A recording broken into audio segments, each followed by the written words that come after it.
And at least on the old Indian letters, it says Preshak Kanam Hai, name of sender. So just like Ram is sending it has somebody who's the sender. Ram is the sender of Hanuman. Oh. And especially it means like that. It means somebody who sends a message. So then Lord Ram, Shri Ram is Hanumat Preshak. Oh, I see. So it's like you are the servant of one who is a... Yeah, so I guess I'm trying to deliver the message. Yeah, deliver the message. There you go. But it's all coming from, we're just simply messengers for the ISKCON founder Acharya, so the A.C. Bhaktivedanta Swami Prabhupada. And it's all with the great mercy of ISKCON Hawaii. Today, Friday 2013, I guess it's the 2nd of August. Yeah, it is. Okay. There's a really bad fever in Tennessee here. I got it on Sunday, and really it was Monday, couldn't get out of bed really. Tuesday, just crawling to do whatever I had to do. And but internally chanting Hare Krishna, and my God, it's amazing what this mantra does. And basically Thursday we started working again, and so now we're just like still a little weak. And as soon as we kind of got over it, Dr. Desai got it. So it's a universal gift from God, the free vacation. Mars, I think we can get ready. I just wanted to mention before we start for the devotees that are on. Anyway, over a dozen devotees.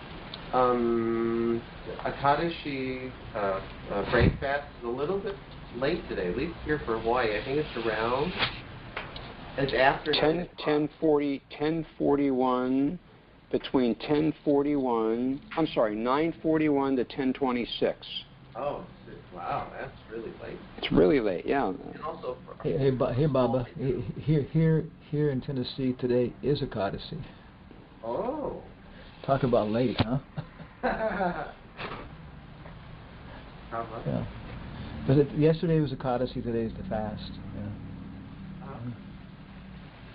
All right, so Maharaj, we're ready anytime you would like to start. Well, thank you.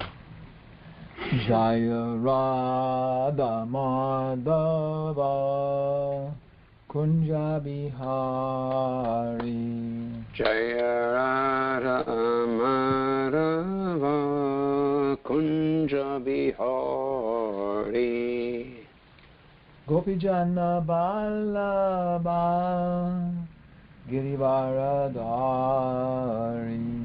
Jaya Gopi Jana Vallabha Girivaradhari. Yashoda Nandana Braja Jana Ranjana. Yashoda Nandana Braja Jana Ranjana. Jamuna Tira Vanachari. Jamuna Tira Vanachari. Jaya Radha Madhava Kunja Bihari. Jaya Radha Madhava Kunja Bihari. Gopijana Vallabha Girivaradhari. Jaya Gopi Jana Vallabha Girivaradhari. Yashodanandana Raja Jana Ranjana. Yashodanandana Raja Jana Ranjana.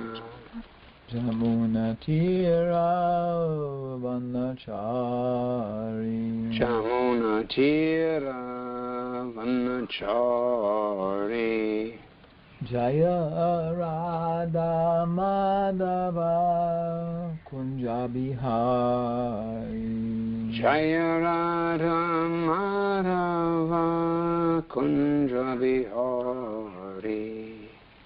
Gopijana Ballabhagiri Varadari Gopijana Ballava Girivaradari Yashoda Nandana Braja Janaranjana Yashodanandana Braja Janaranjana Jamuna Tira Vanachari Jamuna Tira Vanachari Jai Srila Prabhupada ki Jai Jai Shri Hari Krishna Mahamantra ki Jai Jai Narayanam Namaskrityam Namayanam Namaskrityam Naram Chaiva Narottamam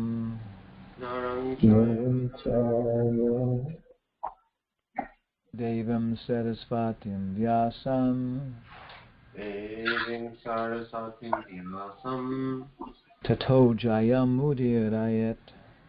The verses enough. Om Namo Bhagavate Vasudevaya. Om Namo Bhagavate Vasudevaya. Om Namo Bhagavate Vasudevaya. Om Namo Bhagavate Vasudevaya. Om Namo Bhagavate Vasudevaya. Om Namo Bhagavate Vasudevaya. So, according to my understanding, today we're on Srimad Bhagavatam 1.7, 55 to 58. And this is ISKCON Hawaii, Friday, 2013, August 2nd. I am Hanuma Pershak Swami, as far as I understand. And Srila Prabhupada is ISKCON founder Acharya. Jai, Srila Prabhupada ki. And so here's the first verse, we can chant if you like. Arjuna Saha Sajnaya. Arjuna Sajnaya Arjuna Saha Sajnaya. Arjuna Sahasrajnaya Harer Hardam Atasina. Harer Hardam Maning Jahara Murdanyam. Maning Jahara Dvijasya Saha Murdajam. Vijasya Saha Arjuna Saha Sajnaya. Arjuna Sahasrajnaya Harer Hardam Atasina.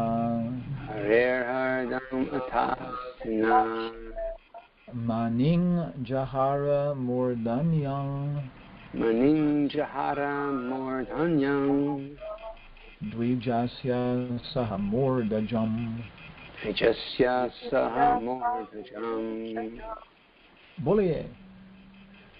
Sutta Uvacha Sutuvacha Arjuna Sahasrajnaya Arjuna Sahasrajnaya Harer Hardam Atasina Atasina Maning Jahara Murdanyam Maning Jahara Murdanyam Vijasya Saha Murdajam Vijasya Samurdajam Arjuna Sahasanjaya Arjuna Sahasrajnaya Harer Hardam Atasina Harer Hardam Atasina Maning Jahara Murdanyam Maning Jahara Murdanyam Vijasa Sahamurdhajam Vijasya Saha Murdajam Arjuna Sahasrajnaya Arjuna Sahasrajnaya Harer Hardam Atasina Harer Haram Atasina Manim Jahara Murthanyam Maning Jahara Anyam Vijasya Sahamurdhajam Vijasya Sahamordajam.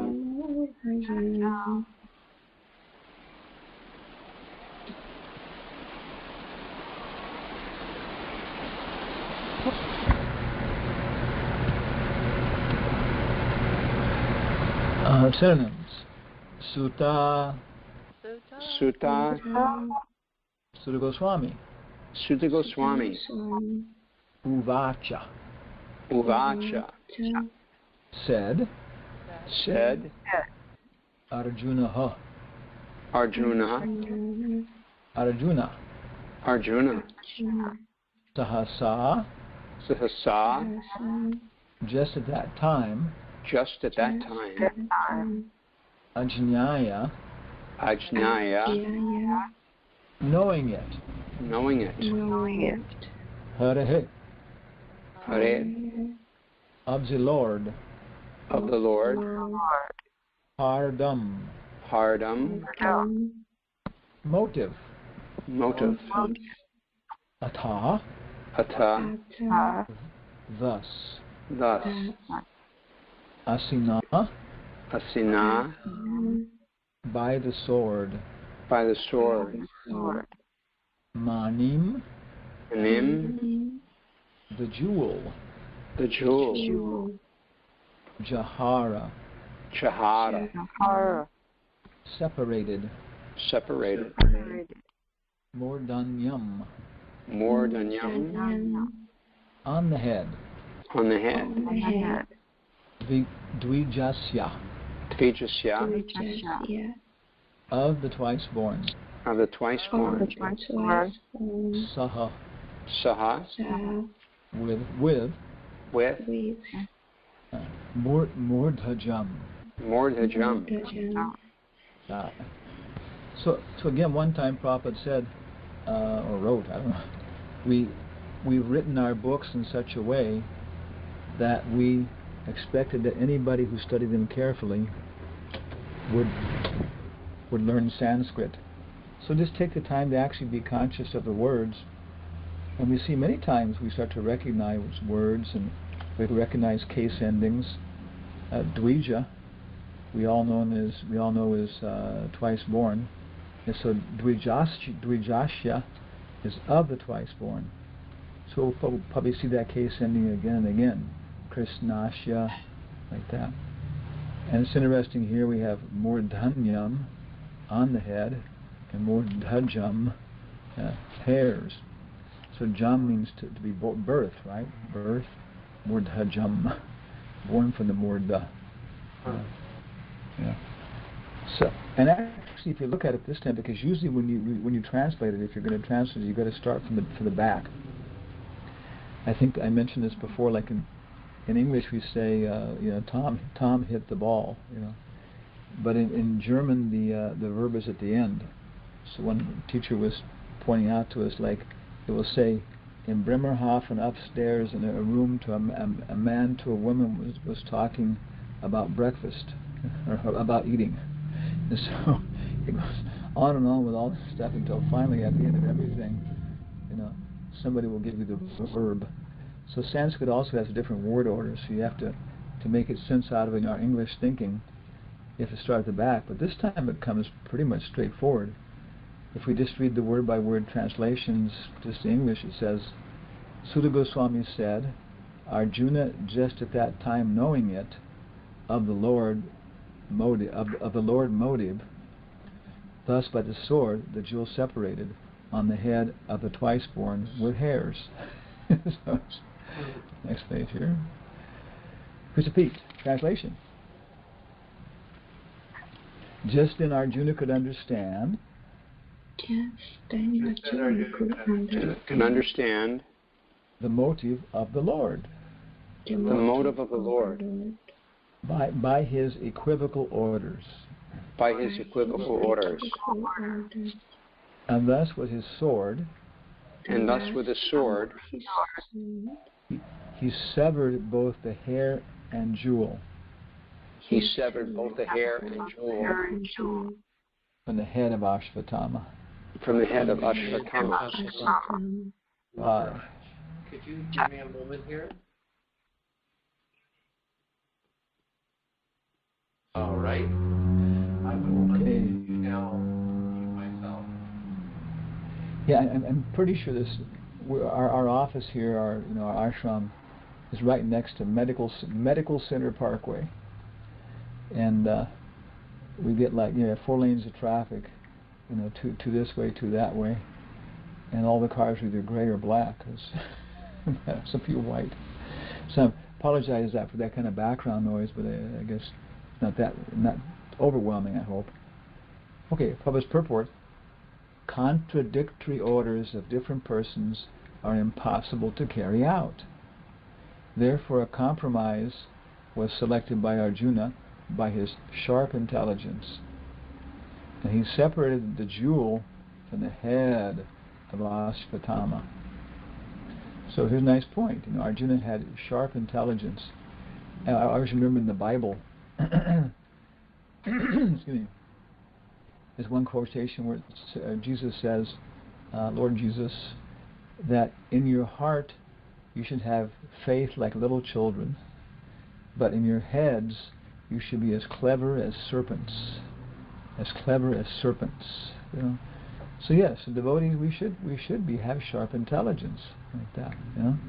And then he understood the Lord's desire, and he separated the jewel from the head of Ashvatthama. This also requires a pretty sharp accuracy with the sword too. As I understand, basically it's just like we have teeth coming out of our gums, and the skin makes accommodation so there's no blood leakage or anything else. And these are like little jewels, things like that. But this kid was born or manifested very soon with a nice ruby or something like that, beautiful ruby, kind of growing right out of his head like that. And I guess it grew to some kind of nice proportions. So wherever he would go, he didn't have to decorate his head with a jewel. He already had one there, like that. But of course, dentists can separate the teeth from the jawbone. So Arjuna with his sword did that. This was as good as cutting off his head, and yet his life was saved for all practical purposes. Here Ashvatthama is indicated as twice born. Certainly he was twice born, but he fell down from his position, and therefore he was properly punished. The next verse. Vimucha rashana badham balam hatya hata prabham tejasa manina hinam shibaran nirayapayat. Ashvatthama had already lost his bodily luster due to infanticide, and now, moreover, having lost a jewel from his head, he lost even more strength. Thus he was unbound and driven out of the camp. Thus being insulted, the humiliated Ashvatthama was simultaneously killed and not killed by the intelligence of Lord Krishna and Arjuna. Vapanam dravinadanam stanam nirapanam tata eshahi brahma bandhunam vado nanyo stidahika. Cutting the hair from his head, depriving him of his wealth,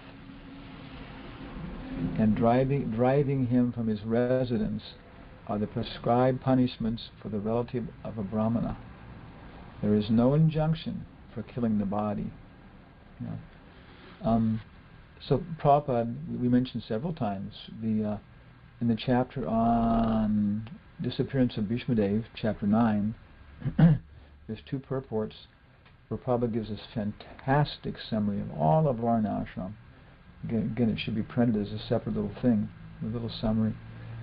And in there he says that the brahmanas, part of their varna, is to give guidance to the Kshatriyas, how to execute things.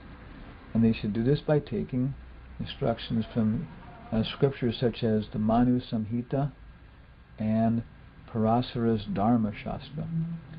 So again, we did this whole adventure of finding a copy of that at the University of California, and this had librarians researching, and we had to go deep into the basements of the library.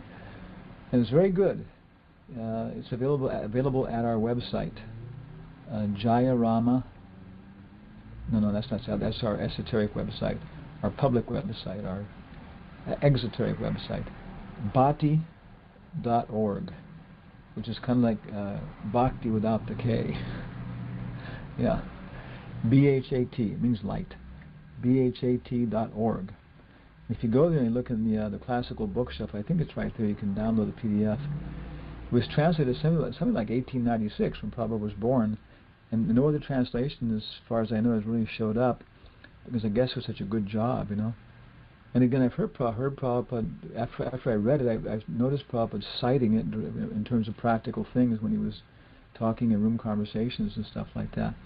You know, the Parasara Dharma Shastra, Parasara Dharma Shastra by Parasara Muni, father of Vyasadeva. So he talks about that. And oh yeah, but actually what I'm thinking about now is actually not from that. He talks about these relationships. But Prabhupada also says Chanika Pandit can be taught in the Gurukula and stuff like that. So Chanika Pandit is also a very great source of this knowledge on how to deal in these practical things with devotees. Manu Samhita, Parasara's Dharma Shastra, Chanika Shlok, Hitopadesh, what's the other one? Panchatantra. And of course the Bhagavatam we're seeing here is full of so many very practical stories about Daivi Varna Ashram. Because when we do that properly, then it's just so easy to see Krishna. You know, when we're properly situated in our ashrams and our varnas, so easy to see Krishna then like that. You know, we thank all glories to ISKCON. You know. So in Chanaka, he's talking about the advice to the king. And he said that some Brahman is a rascal guy. You know, he's doing really bad things. You know, in the community like that. And someone like temple president or something, you know, or the king tries to rectify him properly. You know, but it doesn't do it. And this is, you know, everybody is. You know, this guy's going to cause so many problems for people in our community already. Just horrible things. You know, so then. Chanika Pandit says, I think he says he should tell him to go. His solution is he can, what's the word, ostracize him from the community, but he shouldn't deprive him of his possessions, and he shouldn't physically chastise him like that. But he can just tell him, you know, Prabhu, you're a Brahmin and everything else, but these things you've been doing in the last one, that's just it. You know, pack up your stuff, take your family members, and get out of my community. Like that, you know. So he can ostracize him from the community. But there, Chanika Pandit says he shouldn't deprive him of his possessions or physically chastise him. So I guess that's driving him from his residence. He can drive him from his residence, but here it says he can deprive him of his wealth. So there's some discussions over what's the right thing to do. You know. Okay, yeah, but then Chanika Pandit goes on, and he continues by saying, but he should never, but it also says you can't kill him, yeah, and I think also says he should never physically chastise him and take his possessions like that, you know, and he says the king should understand that an intelligent man with one idea can destroy his entire kingdom, you know. So the Kshatriya should always be respectful to the Brahmanas like that. So we begin to see like what these are real Brahmanas, and the intensity and gravity of the situation. That Arjuna, you know, in some ways, is to not like, we see this in ISKCON too, when devotees get in administrative positions, have to chastise other devotees, and even a little mistake, you know, they get reaction. So it's a very, very great mercy to take up these positions, rather than just to avoid the necessities of chastising devotees. But sometimes like this is necessary. So anyway, that's Arjuna's sharp intelligence and Krishna's sharp intelligence. He cut his hair. In this case, it says he was being more heavy than Chanaka was. Maybe Chanaka thought his students weren't so sharp, so he told him, hey, just drive the guy out of his house and let him keep his hair, let him keep his family members. Yeah, don't chastise him physically. Let him keep his possessions, but just get him out of your community. Okay. And then it goes on. Putra shoka tara sarve pandava saha krishnaya svanang mrittanang yak krityam chakror nirharanadikam. Thereafter the sons of Pandu and Draupadi, overwhelmed with grief, performed the proper rituals for the dead body of their relatives. Pandava Saha Krishnaya. But it says Krishna? Because Draupadi is also known as Krishna, right? Yeah. Thereafter the sons of Pandu and Draupadi, overwhelmed with grief, performed the proper rituals for the dead bodies of their relatives. So this point's been coming up a lot. I'm hearing about this, how we think that once we join ISKCON we'll have no problems. But we look at the whole example of these people who are supposed to be our role models, and they had nothing but problems like that. And I would say kind of the thing is that when we join ISKCON, it's not that we get free from problems, but the problems get more interesting. That's about the kind of difference like that. So, yeah, if you want a peaceful life, all these kind of things like that, then Krishna will give it to you, but you'll probably be stuck in the psychological and physical concept of life, and in the end, it's not possible to have peace, because peace just means the relief from suffering. It's just without suffering, there's no peace in the material world. It's a duality. So in the end, you're going to have some suffering, so you'll feel peaceful and enjoy that when you're not suffering. So here the Pandavas are suffering, along with Draupadi, and they perform the proper rituals for the dead bodies of their relatives. We're in our own work right now. We're trying to write something funny, take all our years of work, lecturing, and put it into a written format. So we're not traveling probably all the way at least until January or something like that. So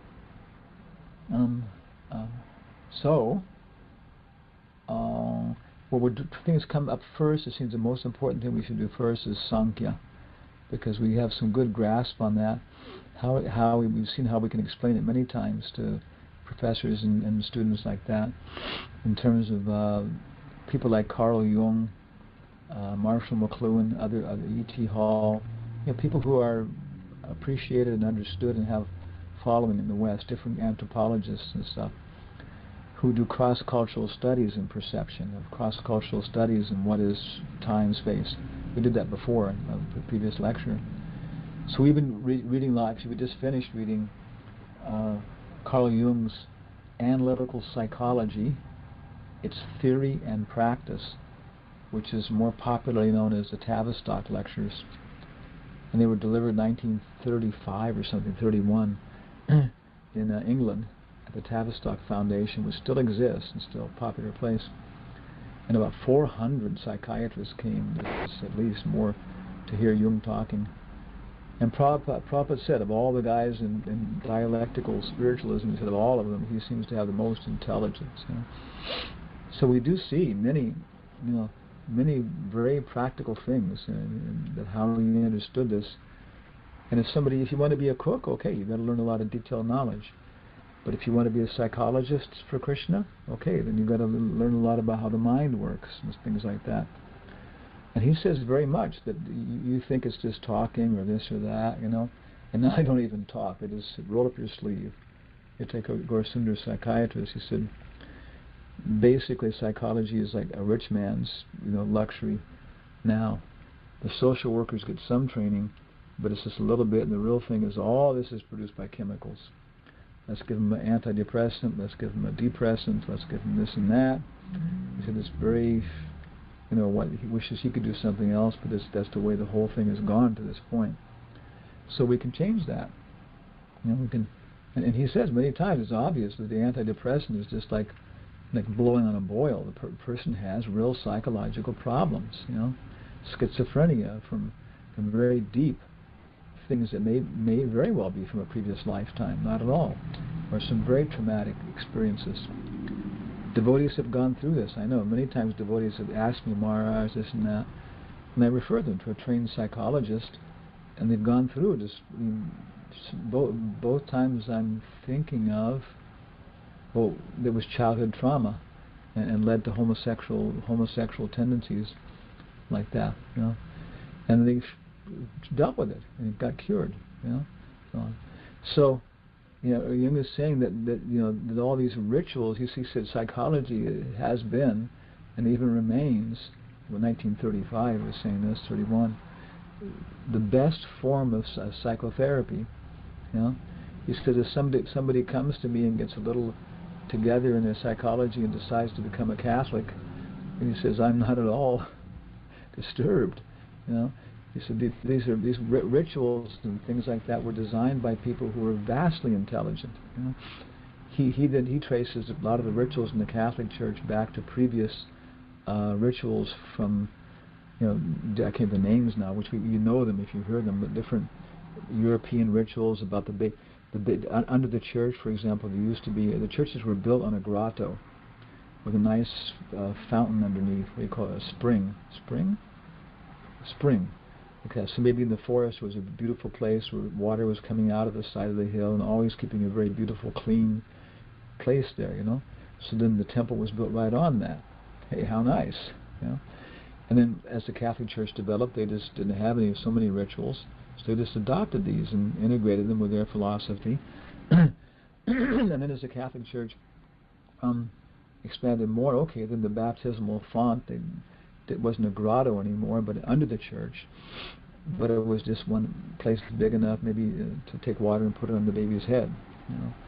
And so many very important rituals. At the time of death, there are certain rituals which have a tremendous effect on the psychology, on the archetypal images, as he's calling them. And basically, this is where we have to do our work, because what we're saying is on the karma, that there are psychic, mental structures that are affected when somebody dies. If that somebody happens to be a horse, we do an Ashvamedha sacrifice, then there are big vibration in the psychic structure of the universe, and we can get good results by it, doing it properly. And so now we can't do that.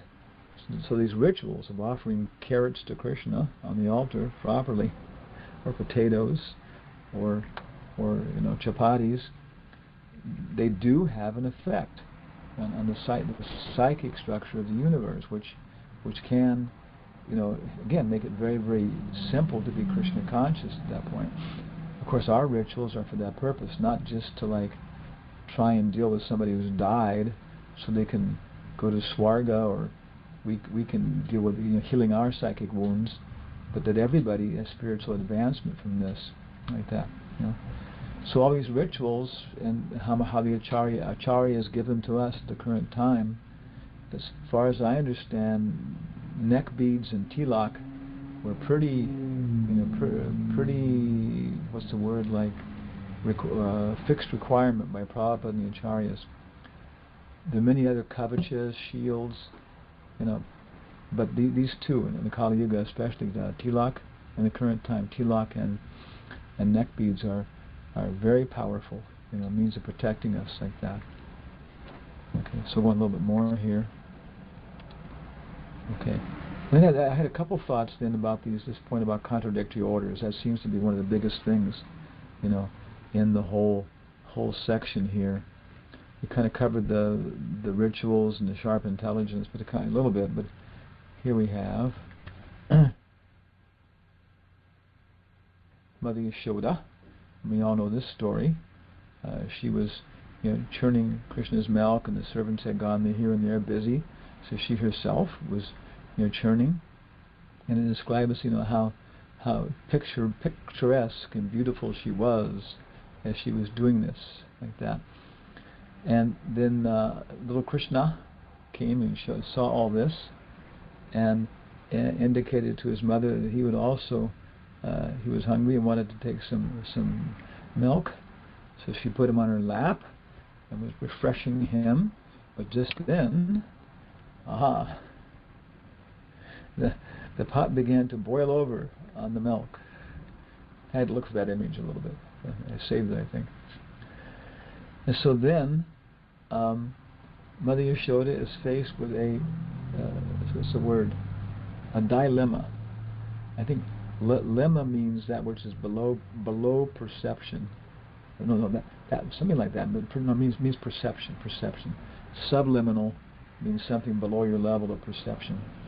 And a dilemma is she was perceiving two things at the same time. Her baby was burning with hunger, and her baby's milk was, burning over on the stove. Yeah. So how to deal with this? And also Arjuna, was being told by Krishna, kill him, and you shouldn't kill him. So these contradictory orders are a big aspect of our lives in devotional service. So if we look at the verse in the Bhagavatam in the translation, and as far as I know, Prabhupada did these translations and purports at this point. Okay, 10.9.5. Mother Yashoda then embraced Krishna, allowed him to sit down on her lap, and began to look upon the face of the Lord with great love and affection. Because of her intense affection, milk was flowing from her breast. When she saw that the milk pan on the oven was boiling over, she immediately left her son to take care of the overflowing milk, although the child was not yet fully satisfied with drinking the milk of his mother's breast. And Prabhupada's purport. Everything in the household affairs of Mother Yashoda was meant for Krishna. I guess Nanda Maharaj was also meant for Krishna. one of her household items. Although Krishna was drinking the breast milk of Mother Yashoda, when she saw that the milk pan in the kitchen was overflowing, she had to take care of it immediately, unless she left her son, who then became very angry, not having been fully satisfied with drinking the milk of her breast. Sometimes one must take care of more than one item of important business for the same purpose. Therefore, Mother Yashoda was not unjust when she left her son to take care of the overflowing milk. I don't think it's here, but the Prabhupada says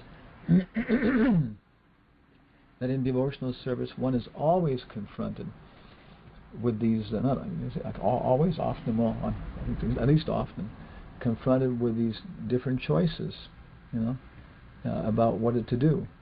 In our stage, maybe we're confronted between Maya and Krishna, and what to do, But even if you go back to Goloka, or you just get a chance to go and stay in Vrindavan for a month, now you're in the spiritual world.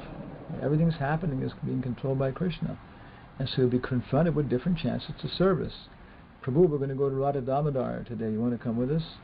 Prabhu, can you give class this morning? Yeah. Can you help make these garlands? So they're all bona fide service. None of those things is Maya in the Vrindavan temple. But which to do? So Mother Yashoda is here an example of being faced with this. And Prabhupada says, on the platform of love and affection, it is the duty of the devotee to do one thing first and other things later. And I made this bold. The proper intuition by which to do this is given by Krishna. Intuition. And then Prabhupada says, quotes 10:10, Tesham satata yuktanam bhajatam pratipurvakam dadami bodhi yogam tam jena mam upayantate. Of course, this is one of the 4 nutshell verses which you should all memorize. 10:8, 10:11. It's easy to remember because 10:8 is 108. 10:8 is 108. Yeah. So of course it means that for one who is constantly devoted in devotional service, I give the intelligence by which they can come to me. You know? So Prabhupada continues, in Krishna consciousness everything is dynamic. Aha. That of course matches up with Mother Urmila's lecture yesterday about different kinds of management. Krishna guides the devotee in what to do first and what to do next on the platform of absolute truth. So looking at this, you can't go to Goloka unless you become a sannyasi first. So as I've heard Prabhupada said, I want all my disciples, grihastas, ladies, children, to become Goswamis. So a very small child, can be Goswami.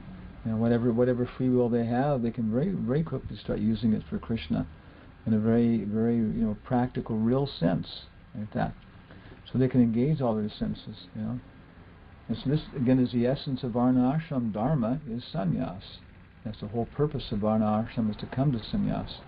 So if you come to that level in any stage, grihastha, vanaprastha, anything, brahmacharya level, you achieve the perfection, and all you're doing now is just refining your perfection.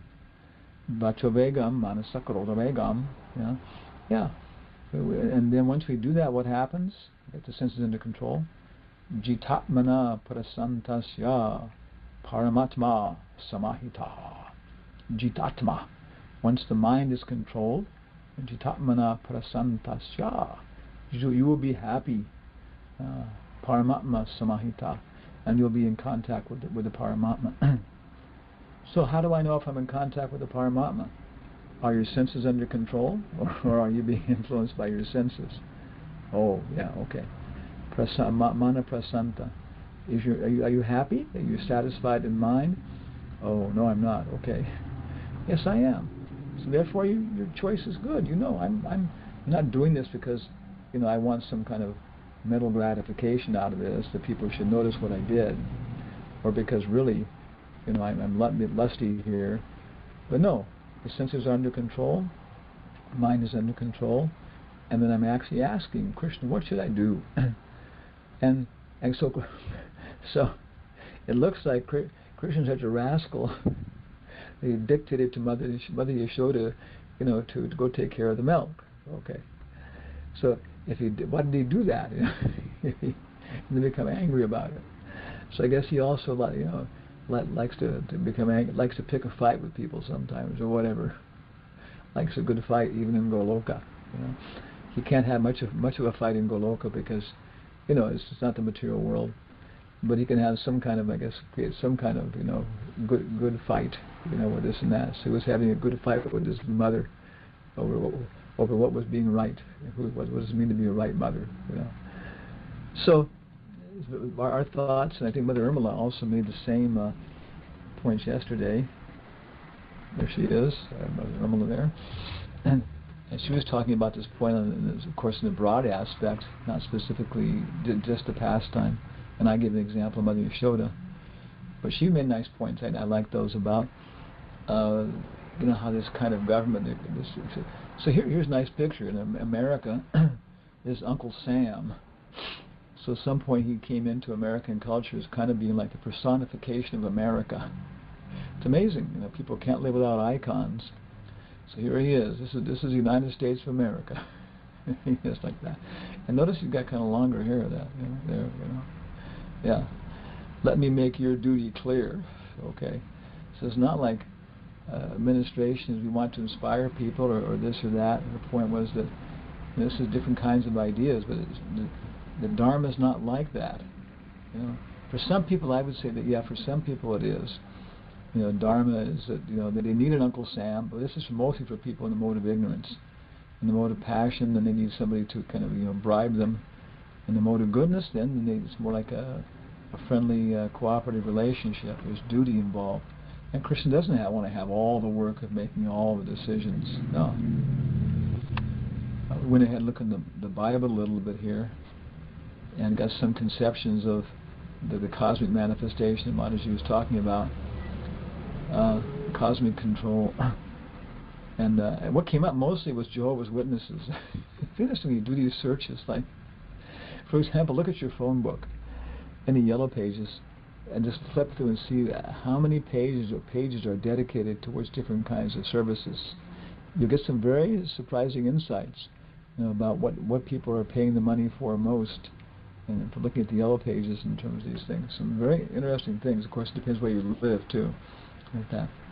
But anyway, YouTube came up. What's the other one? Google, whatever we use, came up, and here's the administration. Jehovah is watching. Do you see Jehovah there? It's clouds. It's columns. Yeah, Jehovah's in the background there. You can just see his eyeball kind of sticking out.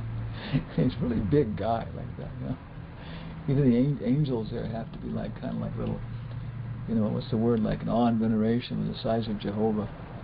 So this is one very common thing, is that there's an administrator, but he's just basically this really terrifying guy. So you can see it's for those in the mode of ignorance.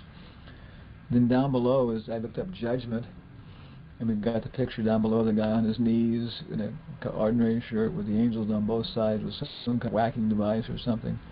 And Jesus, I guess, maybe kind of plea for the guy.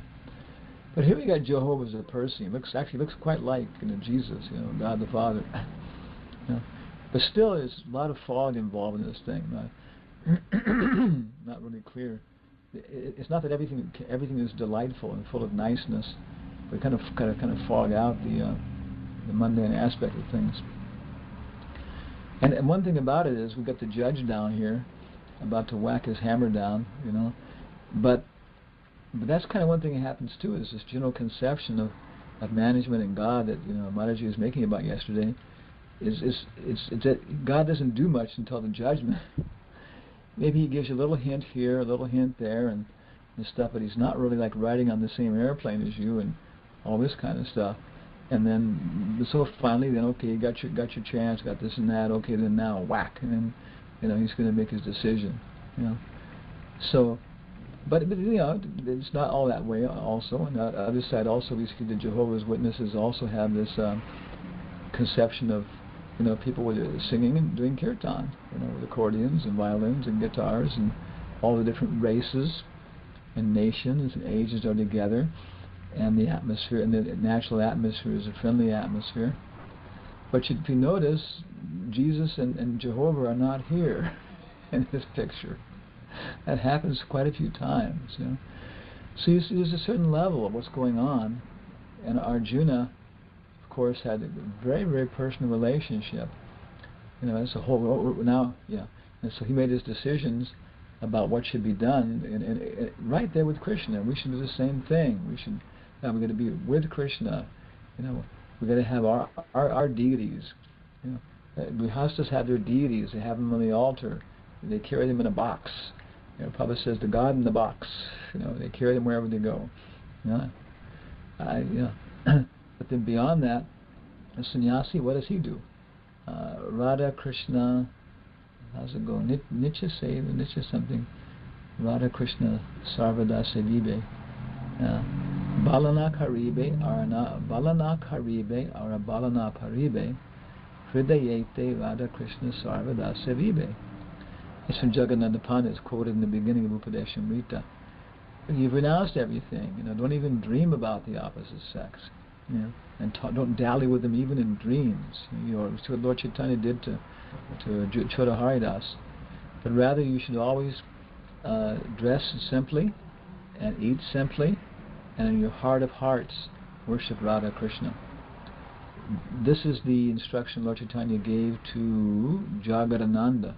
Not Jagadananda, Raghunath Das, when he was, of course, a young boy, how to execute sannyas. Some very nice instructions there. And of course, anybody, again, you can be sannyasi, sannyasini, but this is the instruction. Prabhupada said a sannyasi is proud of always meditating on Radha and Krishna in his heart.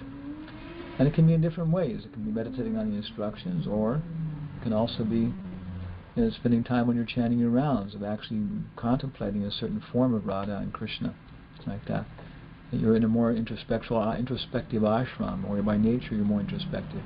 And so you very naturally, the facility is that your grihasta, the household deity, you have to leave him there sometimes, or maybe you can take a picture in your wallet or your purse. But sannyasi has a facility, he can always remember his deity, and be very happy to have his association and see his form, and then start developing some kind of very practical service relationship, which will allow him to see him all the time. And then these decisions, which apparently we're going to have to take quite often, these intuitive decisions, if we're going to really be devotees, we have to take so many intuitive decisions. In the case of Arjuna, it's not a small thing. In the case of somebody, okay, it was the Green Hornet or somebody, who he is. Arjuna's decision is whether, like, the sword should pass, 5 inches above his head, at head level, or 5 inches below his head. He's got to make a life and death decision at this point. And it's intuitive. Hey, it's not scripture, it's everything else. Not even the association of devotees, actually. So I think it's the one real strong lesson from all of this that we're learning, is that we should really get into this whole process of purification, and we should become Goswamis. We should be able to see Radha and Krishna and their association, make these very practical decisions as we go on through life. We also had some other stuff here on. Well, here's a nice poem. I'll just read this. Because it fits into Mataji's presentation here about ISKCON and management. And it points out what we have to be careful about. And I'm not criticizing the GBC here. Or like that. Don't say Hanuman Parisakshvami, criticize GBC. But it's a danger, and every GBC secretary, sane consciousness knows this. This is by T.S. Eliot. The broad-backed hippopotamus rests on his belly in the mud. Although he seems so firm to us, he is merely flesh and blood. Flesh and blood is weak and frail, susceptible to nervous shock, while the true church can never fail, for it is based upon a rock. The hippo's feeble steps may err, encompassing material ends, while the true church need never stir to gather in its dividends. The potamus can never reach the mango on the mango tree, but fruit of pomegranates and peach refresh the church from over the sea. At mating time, the hippo's voice betrays inflections hoarse and odd, but every week we here rejoice, the church at being one with God. The hippopotamus's day is passed in sleep, at night he hunts. God works in a mysterious way. The church can sleep and feed at once.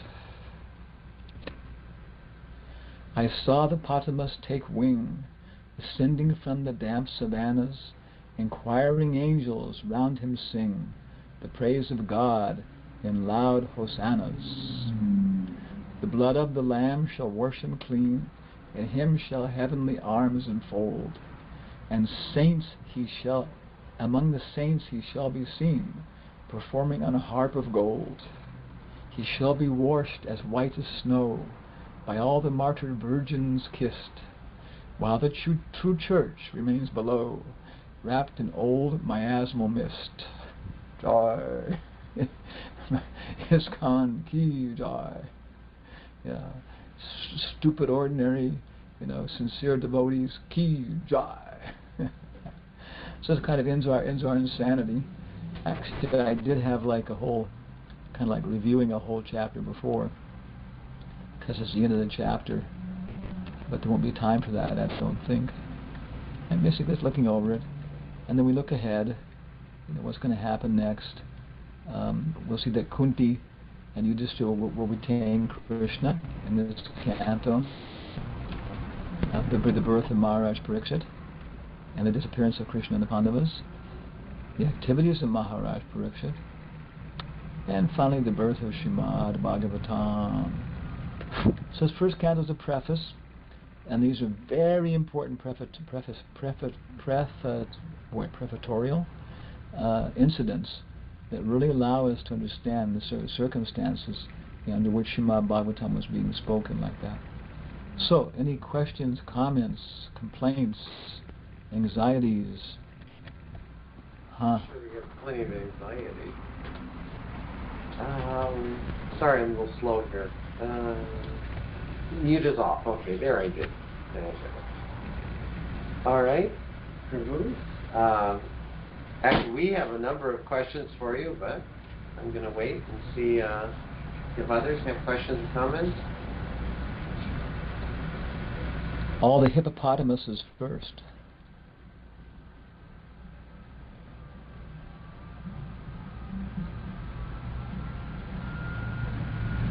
My goodness, no hippopotamuses. All right. Now all the martyred virgins.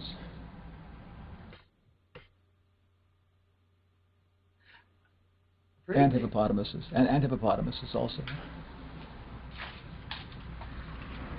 Maharaj, although this isn't directly related to your class, but we had a big discussion last night, and we were kind of waiting for today's class in order to bring this up so you could shed more light in it. Is that okay? I hope it's so. Not exactly related here. There's the 4 states of consciousness, waking, dreaming, deep sleep, and then transcendence. Yeah. One devotee was pointing out that even though those are higher states of consciousness gradually evolving to the 4th stage, Turiya, you would think that dreaming and deep sleep, just like when you're under anesthesia, that puts you more in the mode of ignorance. So it's kind of confusing because in one sense, you're going to more and more subtle levels of consciousness. In other words, you're getting closer and closer to the 4th stage. But at the same time, it seems like you're going from wakefulness to sleep, deep sleep, that's going more in the mode of ignorance. Yeah, so, somebody's moving their microphone or something, or getting a lot of noise, like, microphone motion. I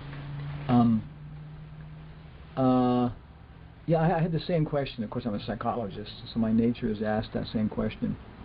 And these states are identified in psychology, the dreaming state and the deep sleeping state. And I think it's just the way it goes, is that the grossest state is when we become completely absorbed into the gross existence, and at that point the ego dissolves. This is the point that Prabhupada said. He says, I don't like the word. Is there somebody, maybe I think somebody moving your microphone like that or something? There's all this kind of noise there. Maybe not. Maybe it's just this background noise of somebody. I think I see who it is. Just one. Okay. Yeah. You got it. You got the criminal. you killed him and didn't kill him at the same time. With your sharp intelligence. Okay. Yeah. So, the Prabhupada in his commentary on Jung's ideas says, I don't like the word unconscious. Why unconscious? And Carl Jung says the same thing. He says for somebody it's unconscious, for somebody else it's quite conscious. And it's a very interesting thing. But that in the dreaming state, the dreams are like in between. These are things that are subtle things, and it's not that it's just like there's a sharp boundary and it's one or the other. When we start to go more and more deeply into the dreams, we start to go into more and more, deeper kinds of things that exist in the material world, like that. And maybe we can go left and right and not just up and down, And so at some point, though, the dreams are not there. There's no more rapid eye movement in the person, and that point is called deep sleep, and the person has no memories of it. And so that's where the subconscious is there. And Prabhupada doesn't like unconscious. It's not that you can't become conscious of that.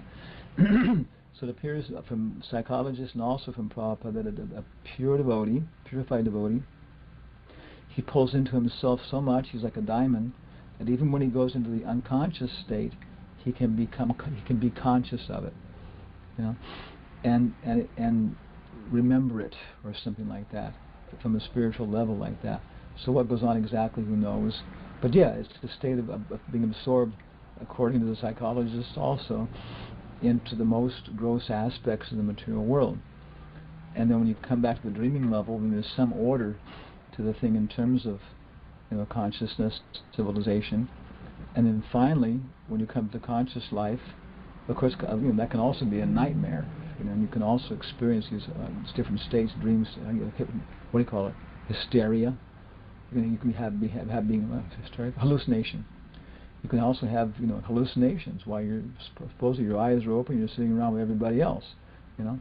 So you're in the dreaming state within and experiencing the different levels. So what I understand is like that. It's just the exact opposite. That the sushupti, when everything is just dissolved, is the grossest state usually. Shupti, the dreaming state, is a little bit more organized. We have choices, and then finally Jagra, what's called Jagra or something. Then you're awake and you actually can start dealing with things as a human being, and make choices and understand spiritual life. And then finally Turiya is the state where you're actually aware of the spiritual existence. And so it seems it's going like the opposite direction, but that's why I understand the fourth one is above waking consciousness, not below deep sleep. We, in regards to this and some other things, we have about 3 more questions, but I'm going to wait to see if others have questions.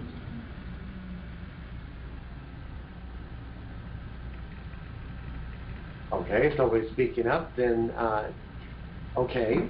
The other question that came up in regards to this was, what is the purpose of dream, and how can we become free, you know, of dreams? In other words, a saintly person needs much less sleep, you know, what exactly are his dreams, or what are the purpose of dreams? These were the kind of questions that were coming up that we're saving for you to see what you had to say. Wow, what is the purpose of dreams? I'm working all this kind of stuff, you know. According to Carl Jung, who's appreciated by Prabhupada but other people, many times the subconscious material cannot manifest itself properly. You know, and as I'm reading this stuff, it's helping me a lot, just in making my own life a little bit more sane, you know, because I'm an extremely intellectual person.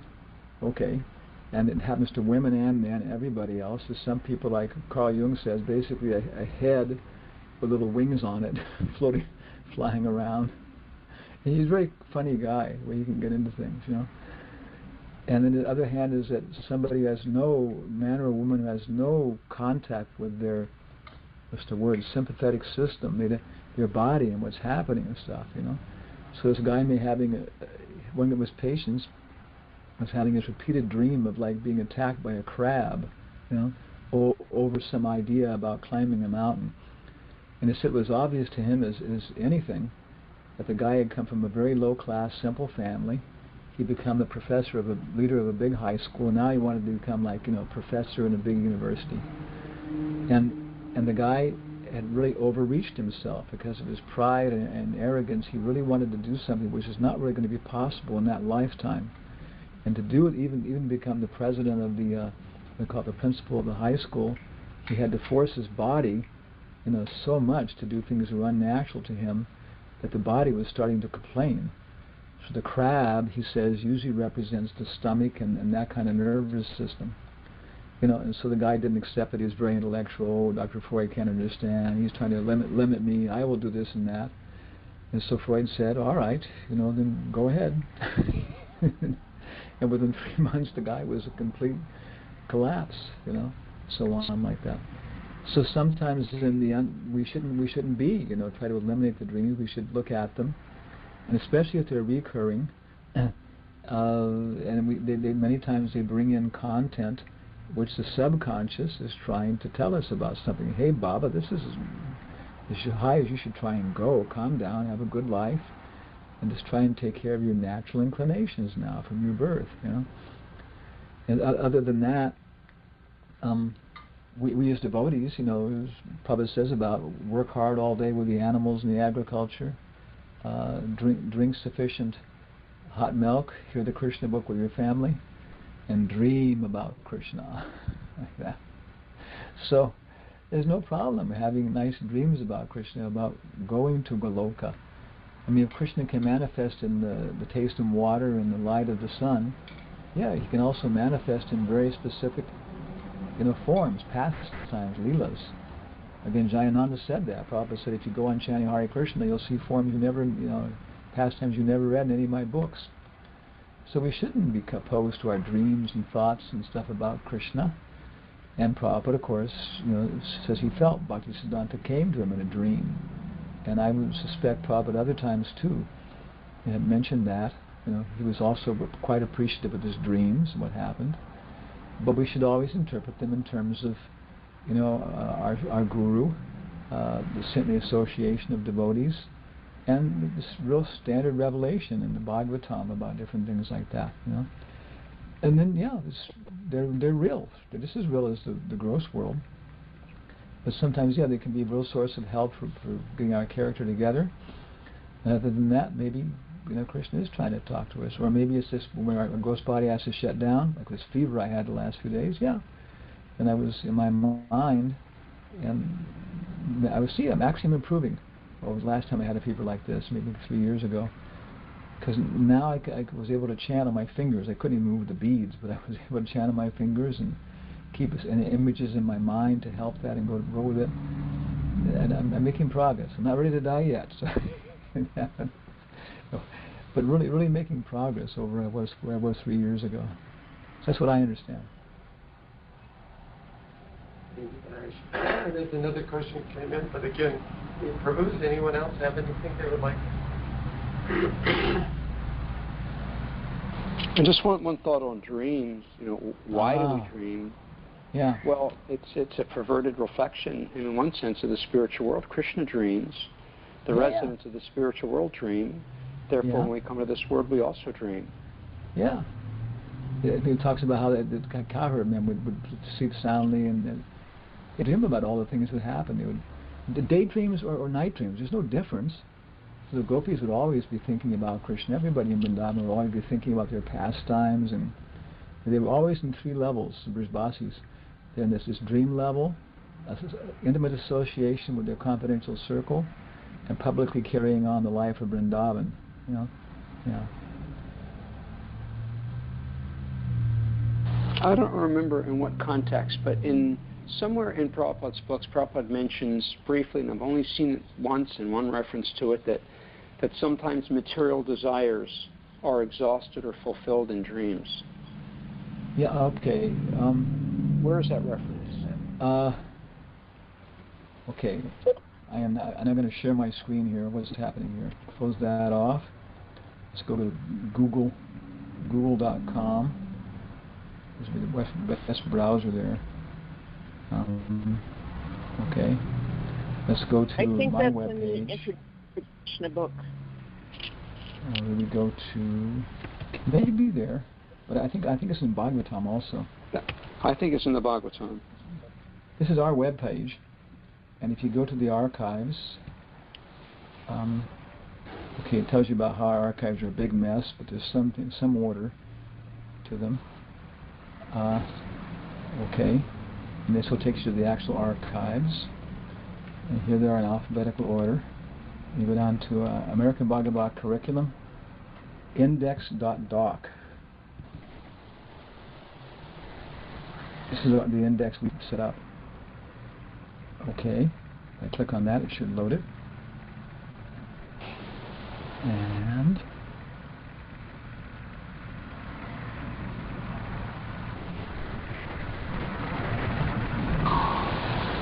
okay, and here it is.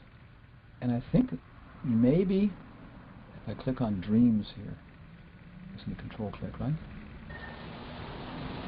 Enable editing. Yeah.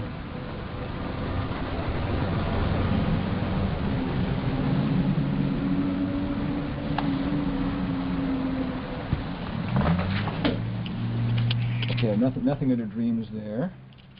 Go back to the top. Because I remember the same one, and when I'm doing this with all this time for it, because I also wanted to like see if I had it. And this is the updated version of our index. It's an old one. Okay, so I can't remember where it is right away. Maybe it'll be under karma. This is an old version of the index. Afterwards I'll update this. Because we've been updating it as we're doing the Bhakti Baba thing. Now I don't see anything. Okay.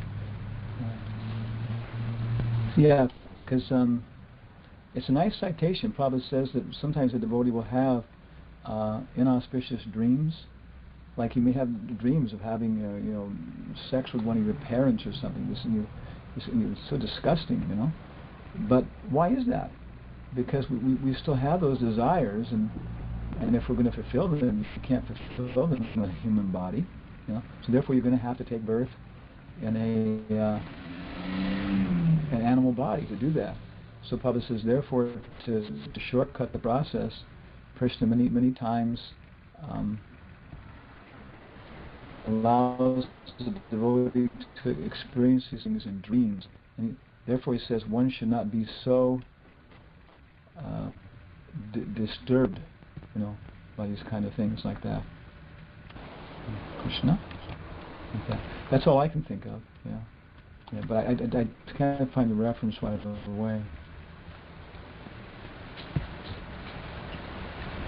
I'll poke along while you're speaking. I'll poke around a little bit in the Veda base, see if I can find if you that find reference. it, yeah. Many hands make light work.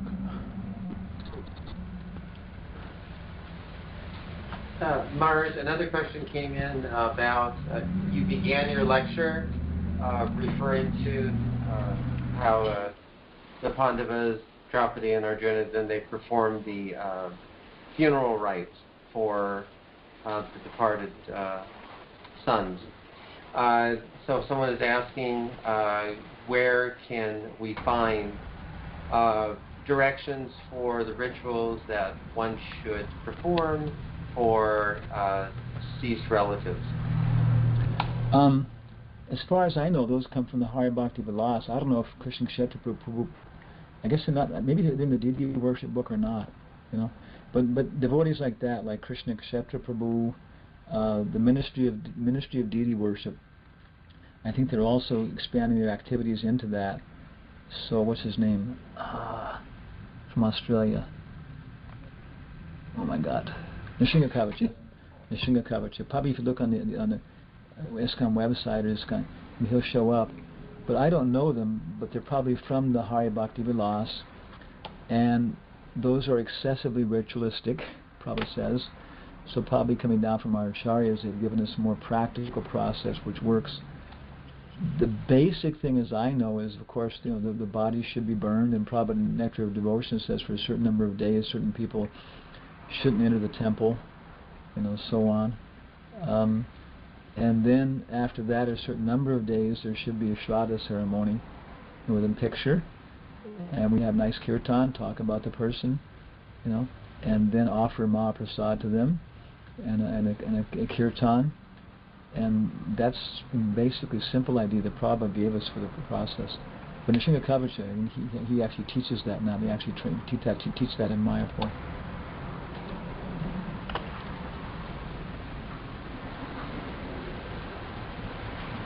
Okay.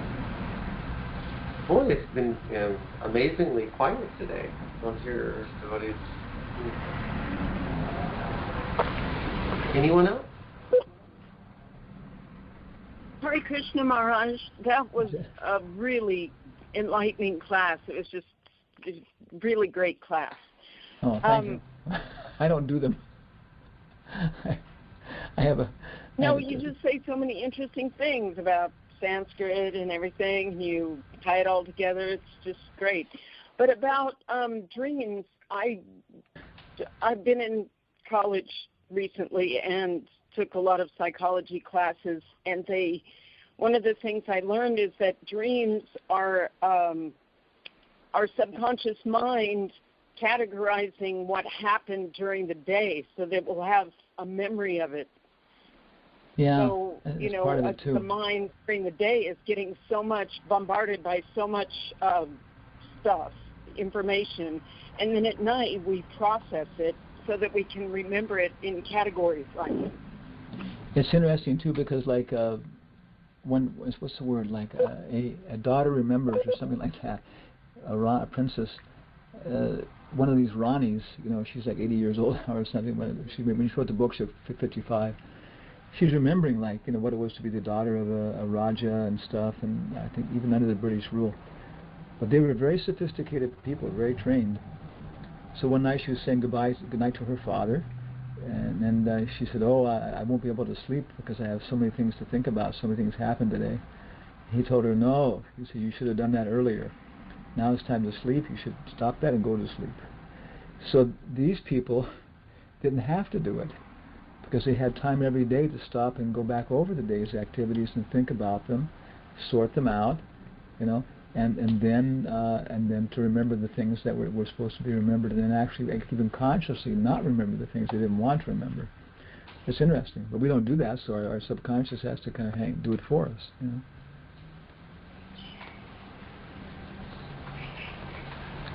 Also, I found this passage in Krishna book, The Advent of Lord Krishna, so it's the first chapter, I guess. This body is exactly like one of the bodies which we always see in dreams. During our dream of sleep, we create so many bodies according to information. We have seen gold, and we have also seen a mountain. So in a dream, we can see a golden mountain by combining the two ideas. Sometimes in dreams, we see that we have a body which is flying in the sky, and at that time we completely forget our present body. Similarly, these bodies are changing. Wow. Yeah, so again, more than one lifetime. And again, sometimes too, it's just, I mean, Dhritarashtra, was he able to get free from it all in one lifetime? Personal associate of Krishna. Incredibly good karma, incredibly good person in many ways, but he had some things that were very deep, some of them apparently from hundred lifetimes to deal with. So we think, Hari Bol Prabhu, going to take care of this. Yeah, with the mercy of Lord Chaitanya, you got a big hammer, you know, but maybe you also got a big wall to break down, more than other people, you know, so, and you get discouraged and you don't become a sincere devotee anymore. I mean, what's the word? Enthusiastic devotee of chant your rounds, follow principles. If you're not like enthusiastic and fired up, because you're just not making much progress, don't be that way. You know, you may have bigger problems than somebody else. So chant and everything else, and then, like Arjuna, get close to Krishna and start making these big decisions. I guess we should go though. Our 12:45 and get ready for our next project here. But it's been so nice. This is the end of the chapter, and next is, of course, the next is the birth of Pariksha. I guess the next one is when Vidura comes back. No. I don't know what's next. It's chapter 7, 8. Kunti. That really is Kunti's prayers. I'm trying to keep Krishna from escaping, like that. So thank you all very much. Thank you, Marge. It's a shame, actually, you didn't get a chance to go over the summary of the chapter. It looks like you put a lot into that. It was really interesting. But anyway. Well, it was good for me. Whatever work I put into it, I certainly got the benefit also. But basically, that's it. It's just that this is really important because you're trying to Sutta Goswami is really trying to impress upon us the circumstances. You know, that Srimad Bhagavatam is not an ordinary book. These are not ordinary people, and it's not an ordinary situation in which it was spoken. So listen. Okay, thank you very, very much. Hare Krishna, all glory to Srila Prabhupada. Joy, all glories to Srila Prabhupada. Thank you very much, Prabhu. All glories. Maharaj. Devotees from Australia, devotees from Guam are there. I see one devotee born on Guam. Yeah. And devotees from Australia. Hare Krishna. Okay, Hare Krishna, Maharaj. Hare Krishna.